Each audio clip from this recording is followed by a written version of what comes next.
YouTube people, it is the end of the month slash start of a new month, and that means it is time to look at the last 30 days of price movements for both Scarlet and Violet and Sword and Shield, booster boxes, ETBs, PC ETBs. What has gone up and down? Wait, it's Pokemon. Nothing goes down in price over the last month or so. And I also like to pay attention to the volume change. So for those not familiar, we are in the old market movers tool, link in the description down below if you want to check it out. They have a price movement section. You could put in all sorts of information and just see exactly what you want.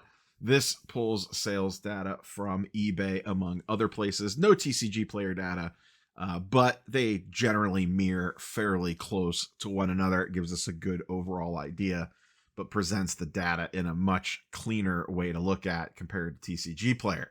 So what I have this sorted by today is the last 30 days. This right here is all Scarlet and Violet booster boxes, and then we'll look at some other categories. I have it sorted by price percentage change. And then the other thing that I like to look at is the volume percentage. This tells you like this 60% means 60% more sold this month as opposed to the previous 30-day period. So it kind of gives you an idea of what products are moving, even if maybe necessarily the price has not, or not moving for that matter. So at the top, no surprise here, Brilliant Stars, the biggest winner percentage-wise of the month, and that is not that surprising. That set has been getting pumped all month long. Lost Origins up there, Chilling Reign up there, Astral Radiance up there, and Silver Tempest up there. So we have 1, 2, 3, 4, 5 Sword and Shield sets off the rip before we get to our first Scarlet and Violet set in Obsidian Flames, and then Fusion Strike down there at the bottom at 21%. We'll scroll down here in a second. So not surprising, the biggest gains continue to be focused around Sword and Shield, as spoilers, that product's not in print anymore, so not super surprising there that it is going to continue to see the largest leaps from any given period that you look at. There's just less supply of it out on the market, and there is no fear of more supply coming outside of sealed investors like ourselves dumping it onto the market, and that's just not happening at a fast enough rate compared to demand. If we scroll down to the next little section here, where'd that leave off? Fusion Strike, we get into Battle Styles, Rebel Clash, Paldea Evolved, Evolving Skies, Paradox Rift, Temporal, Journey Together, and very small increases here, about 10 to 13, maybe even 14% in some cases.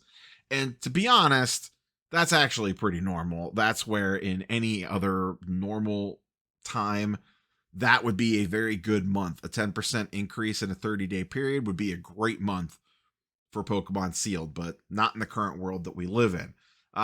Just scrolling down to the bottom section here, Journey Together, Darkness Ablaze, Twilight Masquerade, Destined Rivals. Let's talk about the ones in the red here.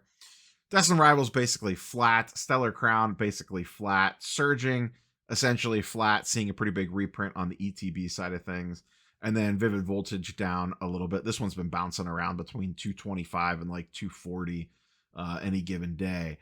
So nothing really crashing. You have a few that have basically just been flat, and that's about it. You could even lump in all honesty, Darkness Ablaze and Twilight Masquerade, and maybe even Journey Together in terms of stuff that is air quote flat. It's not just the stuff in red. This thing, just a few percent in the green, are basically flat as well. On the volume change side of things, down here in the bottom section, we have Destined Rivals down about 5%. That's not super surprising. Yes, the set's very popular, but don't forget the 30-day period prior to this was closer to release. You had more inventory coming to market. That is pretty natural. I would not be shocked if when we look at this next month that is back in the green again. Other than that, we have Evolving Skies down about 10%. Not shocking given the price point of this product. Not a lot of people could just hit the bin on that. Everything else is so far in the green. And the crazy ones are these Sword and Shield ones. I mean, you're talking a 60% increase month over month, 97% increase. And right here, it shows you the number of sales that it tracked. Once again, this is not factoring in TCG Player. So, throw TCG Player numbers on top of that. 183 Brilliant Stars booster boxes in a 30-day period, mostly on eBay. Lost Origins, 174. These are not small numbers. But you're seeing huge percentage volume changes month over month. The frenzy is not slowing down on sealed at all, and that's why you're seeing these prices continue to raise. Let's go over and look at regular ETBs. I have a few of the specialty sets picked out here. We're looking at Prismatic, 151, Crown Zenith, Paldean Fates, and Shrouded Fable. Same thing, all green. Percentage change, biggest winner, 151. Not surprising, it remains the king of price movements, followed up by Prismatic, actually seeing a nice little rebound, finally starting to creep back over $100 after massive reprint after massive reprint after massive reprint. Continues to hammer it. Crown Zenith up 20%. This one continues to climb. Shrouded Fable seeing some movement, now up to $70. And then Paldean Fates slowing down a little bit, only up 17%, but that's still up to $226 for an ETB, the most expensive ETB outside of 151 on the list. And same thing on the percentage changes. You are seeing a lot of movement except for Prismatic, which is not super surprising given the amount of inventory that was dumped onto the market in the last 30, 60 days. Let's look at PC ETBs. Wrap this puppy up. Biggest jump up here, Paldean Fates, 41% increase. That's $130 per ETB. Now looking at $450 for a ETB of Paldean Fates. Pretty big buyout of this. Stuff is flying up the board. Prismatic, 35% increase. These got down to $250, even a little bit lower. Volume dropped way off on this. Not surprising. Keep in mind, about 60 days ago, there was a reprint / restock. That inventory flooded the market, boosted that number up, lowered down the price of the individual ETB, and it has already rebounded now just a couple of months later. I snagged one of these at a recent show for $250 and glad that I did. It's the only one that I have. I have a feeling this thing's going to take off like a rocket ship. Shrouded Fable up 20%. Crown Zenith continues to climb, up 16%, now at $415, the third most expensive PC ETB after this Paldean Fates jump up. And then last but not least, 151, slowing down a little bit. This thing has gone wild in the previous months to this, but now sitting at almost $1,000 for a single ETB is absolutely wild times.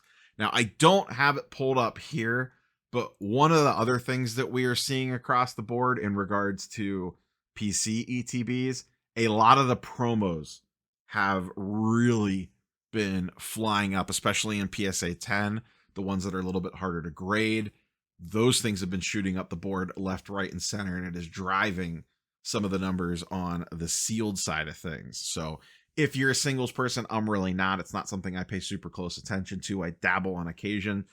Those ETB promos in PSA 10 have seen a lot of movement, a lot of buyouts, a lot of market manipulation, all sorts of craziness going on. So as we close out August, we close out summer. Remember, summer is supposed to be the slowdown period. Not so much here, and we officially head into the fall and winter months. Mega Evolutions will be here before we know it. Pokemon market remains hot as it ever has been. I don't know when it's going to slow down. You would think at some point that it would. We are going on basically 9 months of this now to some degree or another, and it literally has not slowed down at all. So we'll see what the future holds. As always, curious for your thoughts and comments down below. Catch you on the next one. Peace.